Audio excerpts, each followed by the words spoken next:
नमस्कार, आप देख रहे हैं बिस्तक। मैं हूं आपके साथ अर्णिमा द्विवेदी। आरबीआई की मॉनेटरी पॉलिसी आ चुकी है। आरबीआई गवर्नर संजय मल्होत्रा ने एक बहुत बड़ा ऐलान किया है। देखिए, रेट कट की उम्मीद पूरा देश लगा के बैठा था, शेयर बाजार लगा के बैठा था, आम इंसान लगा के बैठा था, लेकिन रेट कट जो हुआ है वो 50 बेसिस पॉइंट से हो गया है। और ये जंबो रेट कट एक सरप्राइज की तरीके से आया है। अब ये सरप्राइज एक अच्छा सरप्राइज जरूर बन के आया है, लेकिन हमारे आपके लिए कितना बेनिफिट लेकर के आया है, किस तरह का बेनिफिट लेकर के आया है, ये सब कुछ आज के शो में हम डिस्कस करेंगे। रियल स्टेट से रिलेटेड बातें करेंगे हम आज, क्योंकि हमारे और आपके जहन में इस समय घर खरीदने को लेकर के कई तरह के सवाल हैं, होम लोन्स को लेकर के कई तरह के सवाल हैं, प्रॉपर्टीज को लेकर के लगातार खबरें सामने आ रही हैं।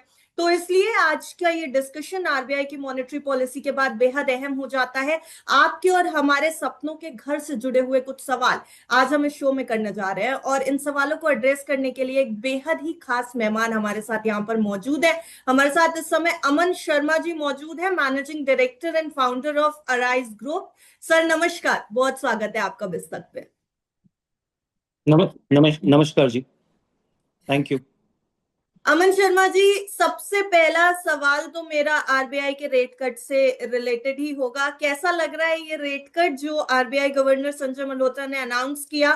तो अमन जी, सबसे पहला सवाल मेरा आरबीआई के रेट कट से रिलेटेड होगा आपके लिए। सर, सरप्राइज की तरह आया है रियल स्टेट के लिए भी ये रेट कट, 50 बेसिस पॉइंट, एक बड़ी अनाउंसमेंट है गवर्नर संजय मल्होत्रा की तरफ जी से। बिल्कुल, it is a welcome statement for the industry, for the real estate industry. It's a welcome thing.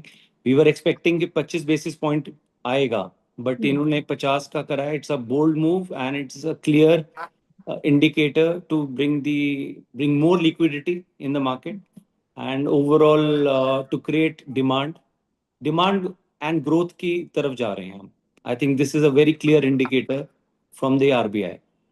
Ji, demand और ग्रोथ की तरफ जा रहे हैं, ये इंडिकेशन तो दे दिया आरबीआई ने सर, लेकिन ओवरऑल डिमांड एंड ग्रोथ की तरफ हम बढ़ तो रहे, रियल स्टेट में इसका क्या असर देखने को मिलेगा? 50 बेसिस पॉइंट की कटौती का तेजी आती दिख रही है इस रेट कट के बाद।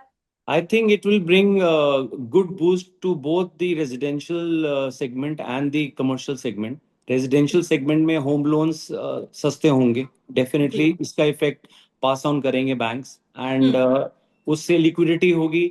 जो हम्म। फेंस पे हैं, जिन्होंने घर का सोच रखा था कि हम्म। वो डिसीजन मेकिंग उनकी फास्ट हो जाएगी एंड उससे again real estate, if purchasers बढ़ते हैं, उनके डिसीजंस क्लियर होते हैं, तो मार्केट में डिमांड बढ़ती है।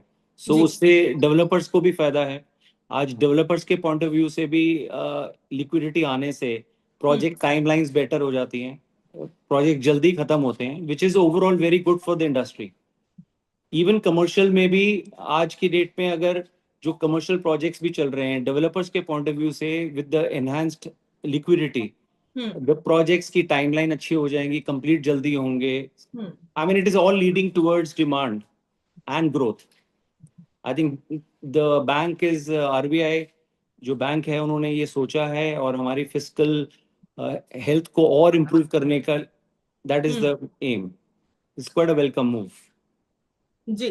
सर, इस समय एक डिबेट है अफोर्डेबल वर्सेस लग्जरी अपार्टमेंट्स को लेकर के। लग्जरी रियल स्टेट में जो हमारी प्रॉपर्टीज है उसमें अफोर्डेबल प्रॉपर्टीज और लग्जरी प्रॉपर्टीज के बीच में एक कंपटीशन सा हाल के समय में देखा गया है। फिलहाल अभी कहां पर आपको ज्यादा ग्रोथ दिख रही है, और क्या ये रेट कट किसी तरीके की ग्रोथ इंप्रूवमेंट लेकर के आएगा अफोर्डेबल में भी और लग्जरी में भी? सी देखिए, दोनों को बूस्ट मिलेगा। What I hmm. Personally feel is because segment अलग अलग हैं, हम्म। और अफोर्डेबल में भी बूस्ट आएगा। जो लोग डिसीजन लेने के लिए बैठे थे जी। वो डिसीजन ले लेंगे अब, because hmm. Affordable is anyways it's a very demand based है। आज हम्म। लग्जरी में है कि आज हर कोई अपने आप को एक नेक्स्ट लेवल पे अपग्रेड करना चाह रहा है। So that is how the luxury market has increased जी। And it is constantly evolve कर रहा है। तो आई फील कि it's a boost for both the segments, for both affordable as well as the luxury.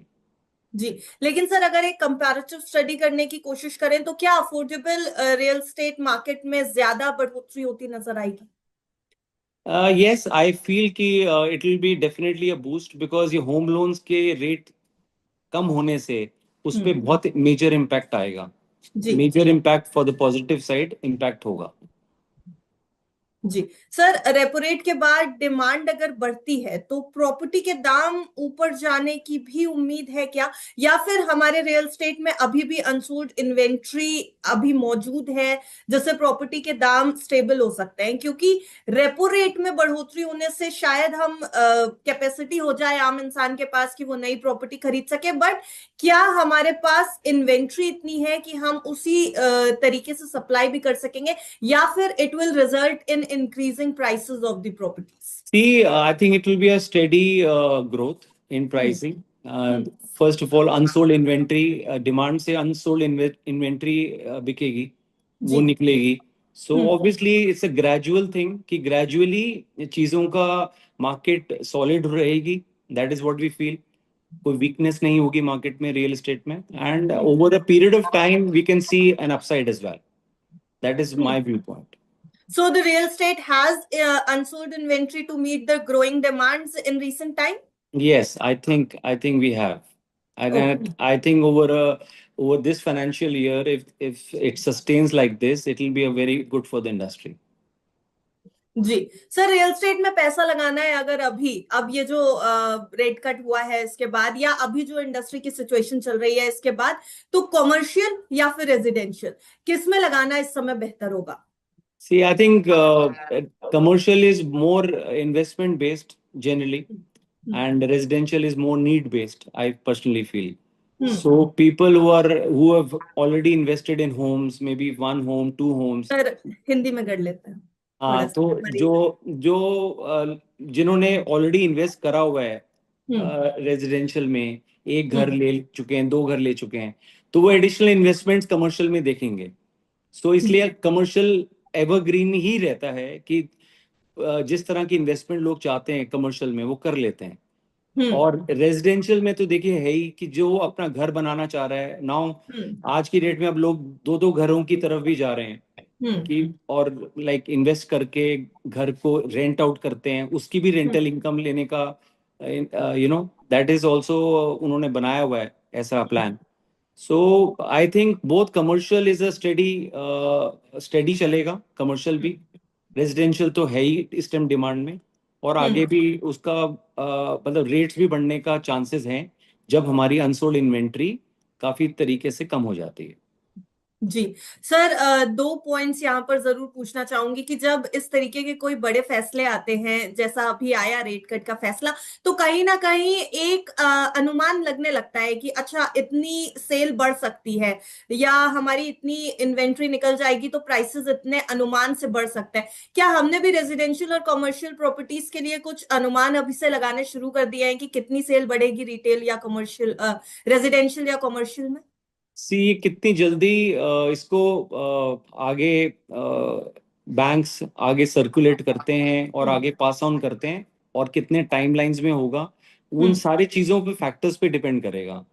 बहुत जल्दी है अनुमान लगाना कि कितना सेल इंक्रीज हो जाएगी, बट जी। लगता डेफिनेटली है कि सेल फिगर्स बढ़ेंगे सबके हम्म। लिए। और मतलब पूरी मार्केट में एक थोड़ी सी तेजी का माहौल रहेगा, ट्रांजैक्शंस होंगी।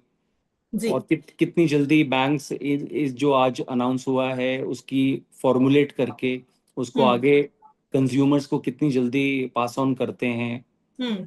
कितना पास ऑन करते हैं, ऑल दोज हम्म। फैक्टर्स, ये सारी चीज़ों का बहुत फर्क पड़ेगा। सो आज एक इंस्टेंटली बहुत अनुमान लगाना मुश्किल है कि जी। कितना फर्क, बट डेफिनेटली अपसाइड रहेगा, ये तो पक्का हम्म। है। और अगर हमारी अनसोल्ड इन्वेंट्री जैसे जैसे खत्म होती है और डिमांड इंक्रीज करती है, तो लगभग कितना प्रॉपर्टी इंक्रीज कर सकती है? अभी इसका भी अनुमान लगाया गया है या फिर अभी इसके लिए भी वेट करेंगे? थोड़ा वेट करना ही बेहतर है। आई थिंक इट जी। इज बहुत जल्दी इतनी अनुमान नहीं लगा सकते रियल एस्टेट मार्केट में है कि, बट इसका ये डेफिनेटली आज कह सकते हैं कि ये आज की अनाउंसमेंट के बाद हम्म। मार्केट के जो नेक्स्ट 3 या 4 इस फाइनेंशियल ईयर में हम्म। मार्केट के लिए बहुत अच्छी न्यूज़ है। And hmm. मार्केट इससे हर तरह से बेनिफिट करेगी, हम्म। कंज्यूमर्स भी बेनिफिट करेंगे, रियल एस्टेट डेवलपर्स भी बेनिफिट करेंगे. So it hmm. Is a very welcome move, और इसका इफेक्ट अच्छा ही रहेगा. जी। ओ, एक आखिरी सवाल जरूर जी लेना चाहूंगी सर। हम घर खरीदने और बेचने की बातें तो करने लगे, लेकिन एक बहुत बड़ा तबका है जो अभी भी किराए पे रहता है, जो जी रेंटल घरों में रहता है। और रेंटल प्रॉपर्टीज जो है, हाल ही में कुछ रिपोर्ट्स अगर देखा जाए तो बहुत तेजी से मुंबई, दिल्ली, एनसीआर, बैंगलोर ऐसे शहरों में रेंटल प्रॉपर्टीज के भी रेंट्स काफी इंक्रीज हुए हैं वहां पर। तो अभी क्या इसका असर रेंटल प्रॉपर्टीज पे भी पड़ता नजर आएगा? दिल्ली, एनसीआर, पुणे, बैंगलोर, कहां पर इस समय ज्यादा तेजी से रेंट्स बढ़ते नजर आएंगे? सी, जो ऑलरेडी मार्केट्स जो आपने अभी नाम लिए हैं, सारी जगह पे ही इफेक्ट आएगा. ऐसा नहीं है कि एक कोई अलग सिटी में ज्यादा फर्क पड़ेगा. आई थिंक हर हम्म। जगह में फर्क पड़ेगा. बट पर्सनली मुझे लगता है कि इस टाइम पे बहुत सारे लोग जो रेंटेड हाउस में रहते हैं, हम्म। वो प्रॉपर्टी, रेजिडेंशियल प्रॉपर्टी, घर में इन्वेस्ट करने का डिसीजन लेंगे. हम्म। और उससे सेल बढ़ने के चांसेस बहुत ज्यादा हैं, जैसे मैंने पहले भी कहा. जी। एंड आई थिंक रेंटल्स वगैरह भी मार्केट स्टडी रहेगी, उसमें तो कुछ ऐसा नहीं है कि कोई रेंटल्स में गिराव आ जाएगा, क्योंकि हम्म। हर आदमी अपग्रेड कर रहा है. जो जो रेंट पे रह रहा है 2 साल से 3 साल से, वो घर लेगा तो कोई और रेंट पे हम्म। आ जाएगा. सो वो मार्केट भी स्टेबलाइज रहेगी. जी, मार्केट स्टेबलाइज है। पर सर, क्या ऐसा लग रहा है कि पुणे, बैंगलोर जैसे शहरों में ज्यादा रेंटल इनकम्स के बढ़ोतरी होने के चांसेस है कंपैरिजन टू दिल्ली, एनसीआर? थोड़ा सा मूवमेंट ज्यादा हुआ है उधर के शहरों में? आई थिंक हुआ है, लेकिन दिल्ली एनसीआर में भी बहुत अच्छा मूवमेंट हुआ है. आई थिंक हम्म। अगर आप नंबर्स देखें तो मोरलेस नंबर्स में बहुत ज्यादा अंतर नहीं है दोनों में. तो जी। दिल्ली एनसीआर में भी सेम नंबर्स ही हैं. सो हम्म। ग्रोथ है वहाँ भी, उधर भी बहुत अच्छी ग्रोथ हुई है, इधर भी बहुत अच्छी ग्रोथ है. सो आई थिंक वी एंटिसिपेट कि हम करते हैं कि दोनों जगह पे एक ही तरह का मतलब बढ़ोतरी आनी चाहिए. जी। तो यानी रियल स्टेट को भी इससे अच्छा खासा फायदा होता नजर आ रहा है शर्मा जी जी। जी. और रियल स्टेट वेलकम कर रहा है, थम्स अप दे रहा है आरबीआई पॉलिसी को? यस, डेफिनेटली जी, it's a big thumbs up जी। पॉलिसी के लिए, एंड वेलकम पॉलिसी है. And hmm. आई थिंक इससे इंडस्ट्री को बहुत ही फायदा होने वाला है आगे वाले आने वाले टाइम में. जी। यानी RBI policy in real estate industry के लिए भी अभी तो बहुत ही अच्छा सरप्राइज मान करके चल रहे हैं, वो लेकर के आई है। अमन शर्मा जी ने हमारे साथ आपसे जुड़े आपके मन के सवालों के जवाब दिए हैं, क्योंकि घर खरीदना हर किसी का सपना होता है इस समय में। और जो रेंट पे रह रहे हैं उनके लिए भी एक बड़ी राहत होगी अगर वो इस तरीके के सपने देख रहे हैं और उनके लिए एक अफोर्डेबल हाउस कम दाम में, कम होम लोन के साथ मिल पाए। इसलिए ये सवाल जो थे वो आप ही से जुड़े हुए थे। आपको हमारा ये एपिसोड कैसा लगा है हमें कमेंट सेक्शन में बताइएगा जरूर। और इसके साथ साथ अमन शर्मा जी, आपका भी बहुत शुक्रिया हमारे साथ जुड़ने के लिए। धन्यवाद.